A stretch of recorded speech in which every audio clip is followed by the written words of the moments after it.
ভূটানৰ his মেজেষ্টি king of Bhutan তেখেতক welcome কৰিছোঁ।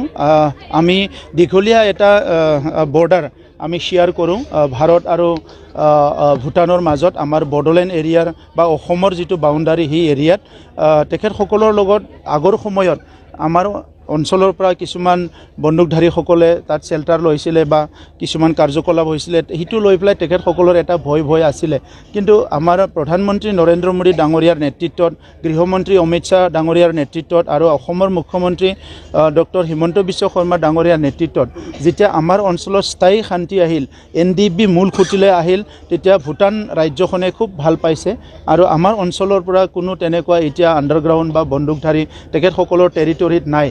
এই কথাটো তেখেতসকলে খুব ভাল পাইছে আৰু দৈনন্দিন ক্ষেত্ৰত ক'বলৈ গ'লে আমাৰ বহুত মানুহে ভূটান, দুখীয়া মানুহবিলাক ভূটানত যায় কাম কৰি খায়, ভূটানৰ কিছুমান বিজনেছ পাৰপছত আমাৰ এৰিয়াবিলাকত আহে।